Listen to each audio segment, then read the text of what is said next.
Could a tsunami ever hit Galveston? Could a tsunami ever hit the Texas Gulf Coast? Let's talk about it. So tsunamis are most of the time generated from earthquakes. We don't really get a lot of them around Texas, some of them in North Texas, but they're generally pretty small.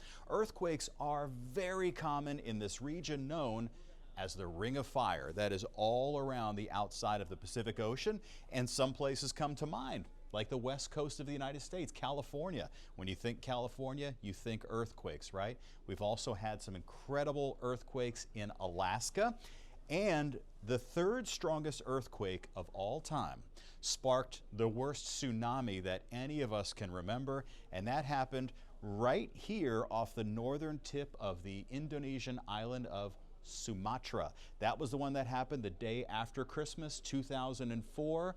Ended up sending a gigantic tsunami into Thailand, Indonesia, Sri Lanka, India, all the way to the coast of Africa. Remember, 250,000 people died in that one. Unbelievable. So this Southeast Asia part of the Ring of Fire is also very seismically active.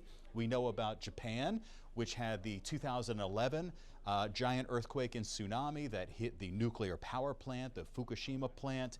So that was just incredibly devastating. Well, the most recent earthquake took place along that peninsula in the far eastern portions of Russia. And what's amazing is that although this was a magnitude 8.8 earthquake, making it tied for 6th strongest ever recorded, it was also the strongest earthquake in 14 years since the Japan earthquake. It really didn't cause the kind of damage that you would think it would, being so huge. And a lot of that has to do with the location, probably mostly the location of this, and the fact that this is a very sparsely populated area, and it didn't really point the tsunami directly at Japan. And by this time that the tsunami made it over to Hawaii, it was only about 4 feet. California had about 2 to 3 feet. So yes, it was dangerous, and yes, everybody evacuated the coastline appropriately, but it was not as terrifying as perhaps it could have been. Now let's talk about the Gulf, right? So we don't really get earthquakes here in the Houston area. If we do get any small earthquakes, they're actually mostly tied in with oil and gas exploration, and they're really, really small, and it has to do with stuff that's going on under the surface. There is a Caribbean plate though here that's in our general vicinity of the world, and we have had some awful, devastating, just deadly earthquakes that hit Haiti. I mean, you remember that, right? So this is an active part of the world as far as earthquakes go. They don't generally generate tsunamis, but they could. If a tsunami were to get going here, it would have to pass by Cuba, pass by Jamaica, make it past the Yucatan and through this little channel here, all the way to the Texas coastline. Has that ever happened?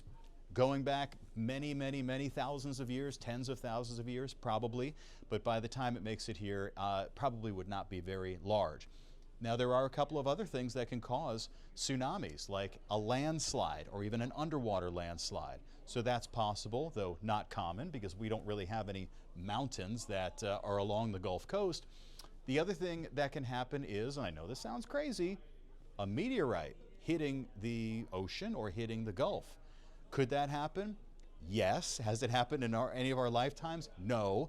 But that is one of the things that could cause a tsunami. So to answer the question, could Galveston see a tsunami? Could the Texas coastline ever experience a tsunami?